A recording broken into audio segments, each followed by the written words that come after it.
Hello friends, welcome back. நான் உங்கள் மிஸ்டி man.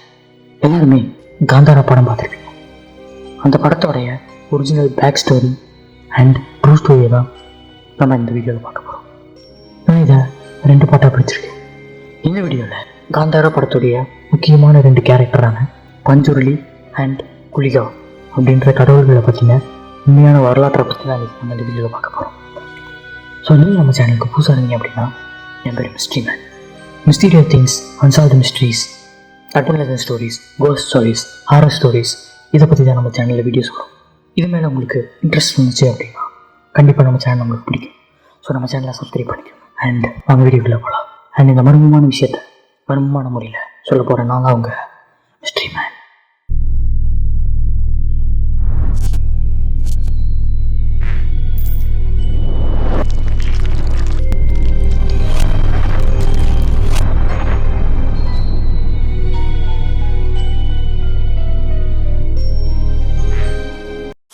First நம்ம பஞ்சுருளி தெய்வத்தை பற்றி பார்க்கலாம். பஞ்சுருளி அப்படின்னா காட்டு பன்றி. ஆமாங்க, இவங்க காட்டில் இருக்கக்கூடிய ஆண் பன்றியை தான் தெய்வமாக வழங்குறாங்க. இதோட வரலாறு எங்கிருந்து ஆரம்பிக்குதுன்னா கைலாசம், அதாவது சிவபெருமான் வாழ்றதா சொல்லக்கூடிய கைலாசத்தில் தான் இந்த கதை ஆரம்பிக்குது. ஒரு நாள் பார்வதி தேவி ஒரு குட்டி பஞ்சுருளியை எடுத்து தன்னோட வீட்டில் வளர்ப்பாங்க. ஆனால் அது சிவபெருமானுக்கு பிடிக்காது. அது வளர்ந்த பிறகு அது பண்ணுற சேட்டைகள் சிவபெருமானுக்கு சுத்தமாக பிடிக்கல. ஒரு நாள் சிவபெருமான தோட்டத்தை அந்த பஞ்சுருளி நாசம் பண்ணிடுது. அதுக்கப்புறம் சிவபெருமான் அந்த பஞ்சுருளியை கொண்டுருந்தாரு. அதுக்கப்புறம் பார்வதி தேவி சிவபெருமான் மேலே ரொம்ப கோபமாக இருக்காங்க. அந்த கோபத்தை தணிக்க சிவபெருமான் பஞ்சுருளியோட ஸ்பிரிட்டை வர வைக்கிறாங்க, அதாவது பஞ்சுருளியோட ஆவியை வர வைக்கிறாங்க. அதுக்கப்புறம் சிவபெருமானும் பார்வதி தேவியும் பஞ்சுருளியோட ஆவியை மக்களுக்கு நல்லது செய்ய பூமிக்கு அனுப்புகிறாங்க. பொதுவாக காட்டுப்பகுதியில் வாழக்கூடிய மக்கள் அவங்களுடைய தெய்வமாக காட்டுப்பகுதியோ இல்லைன்னா அந்த காட்டில் வாழக்கூடிய ஏதோ ஒரு மிருகத்தையோ தான் வணங்குவாங்க. அந்த மக்கள் பஞ்சுருளி ஆடக்கூடிய அந்த தெய்வ ஆட்டத்தை எப்படி சொல்கிறாங்கன்னா தெய்வ கோலா, பூத கோலா அப்படின்னு 2 வகையாக சொல்கிறாங்க. ஹிந்து மித்தாலஜிலேயே பஞ்சுருளி மாதிரி 350க்கும் மேற்பட்ட கடவுள்கள் இருக்கிறதா சொல்கிறாங்க. அது மட்டும் இல்லாமல் அந்த படத்திலேயே இதை பற்றி ஒரு இன்ட்ரெஸ்டிங்கான ஒரு விஷயமே இருக்குது.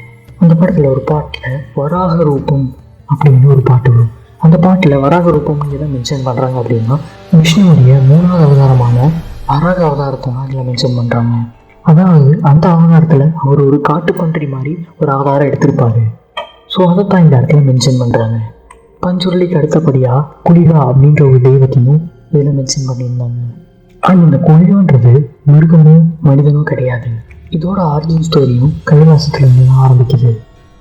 கைலாசத்தில் ஒரு நாள் பார்வதி தேவி சிவபெருமானுக்காக சாம்பல் கொண்டு வரும்போது அந்த சாம்பலில் கல் இருந்ததாகவும் அந்த கல்லை சிவபெருமான் தூக்கி எறியும் போது அது வைகுண்டத்தில் போய் விழுந்ததாகவும் வைகுண்டத்தில் விழுந்ததுனால அந்த கல் குளிகாவாக மாறினதாகவும் சொல்கிறாங்க. குளிகா வழிபாடுன்றது உருவ வழிபாடோ சிலை வழிபாடோ கிடையாது. இதுவும் பஞ்சுருளி மாதிரி ஒரு கல்லை வச்சு தான் வணங்குவாங்க. வைகுண்டத்தில் அந்த குளிகாவோட நடவடிக்கை விஷ்ணு பெருமானுக்கு பிடிக்காததுனால சிவபெருமான் அந்த கல்லுக்கு ஒரு சாபம் கொடுக்குறாரு. அது என்ன சாபம்னா பூமியில் இருக்க ஒரு பெண்ணுக்கு இந்த குளிகா கருவை பிறக்க விடுறது தான் சாபம் அப்படின்னு புராணங்களில் சொல்லப்பட்டிருக்கு. ஆனால் அந்த பெண் 9 மாதமாக இருக்கும்போதே குளிகா வயிற்றை கிழிச்சிக்கிட்டு வெளியே வந்ததாகவும் வெளியே வந்த குளிகாவுக்கு பயங்கரமாக பசி எடுத்ததாகவும் குதிரை, ஆடு, மாடு, யானை போன்ற எல்லா உயிரினங்களையும் சாப்பிட்டதாகவும் அந்த பசியை நிறுத்துறதுக்காக விஷ்ணு பெருமான் தன்னோட கட்டை விரலை கொடுத்து குளிகாவுடைய பசியை நிறுத்தினதாகவும் சொல்லப்பட்டிருக்கு. இந்த சம்பவத்தை மென்ஷன் பண்ணுற விதமாக அந்த படத்திலேயே ஒரு சீன் இருக்குது. அந்த படத்தில் வர கிளைமேக்ஸ் சீனில் அந்த குளிகா சாமி வரும்போது இவ்வளோ சண்டை வந்துட்டு இருக்கப்பவும் ஒருத்தர் வந்து புளி வைப்பார். அந்த சண்டையிலையும் அந்த குளிகா அந்த பொரியை சாப்பிடும். ஸோ இந்த மாதிரி அந்த படத்தோட கிளைமேக்ஸ்லேயும் இதை பற்றி மென்ஷன் பண்ணியிருப்பாங்க. இந்த குளிகா எந்த மாதிரி கடவுள்னு பார்த்தீங்கன்னா ஊர் காவல் தெய்வம், அதாவது நம்ம ஊர் கருப்பண்ணசாமி ஐயனார் மாதிரி அது ஒரு காவல் தெய்வம்னு சொல்கிறாங்க. நம்ம ஊரில் பொதுவாக வழிபடுற அம்மன் தெய்வத்தை ஒவ்வொரு ஊர்லேயும் ஒவ்வொரு பேரை வச்சு அழைப்பாங்க. ஸோ அதே மாதிரி இங்கேயும் குளிகா தெய்வத்தை ஒவ்வொரு ஊர்லேயும் ஒவ்வொரு பேர் வச்சு அழைப்பாங்களாம். இதில் இன்ட்ரெஸ்டிங்கான இன்னொரு விஷயம் என்னென்னா இவங்க 2 பேருமே காந்தாரா கிடையாது. ஆக்சுவலாக காந்தாரான்றது ஒரு ஆளும் கிடையாது, தெய்வமும் கிடையாது. காந்தாரா அப்படின்னா என்னன்னா அதுக்கு 2 மீனிங் இருக்குது. ஒன்று என்னென்னா மிஸ்டிக்கல் ஃபாரஸ்ட், அதாவது மாயாஜாலம் நிறைந்த மர்மமான காடு. இன்னொரு மீனிங் என்னன்னா பிரிட்ஜ், அதாவது பாலம். இந்த பாலம்னு எதை குறிப்பிடுறாருன்னா, இந்த படத்தோட ஸ்டார்டிங்கில் ஹீரோட அப்பா கோலான்ற ஆட்டத்தை ஆடிக்கிட்டு இருப்பாரு. அந்த ஆட்டத்தை ஆடும்போது திடீர்னு காட்டுக்குள்ளே போய் ஸ்பெசிஃபிக்கான ஒரு இடத்துல மறைஞ்சு போயிடுவார். ஸோ இந்த சீன் எல்லாமே பார்த்துருப்பீங்க. ஸோ அந்த இடம் தான் பிரிட்ஜ்.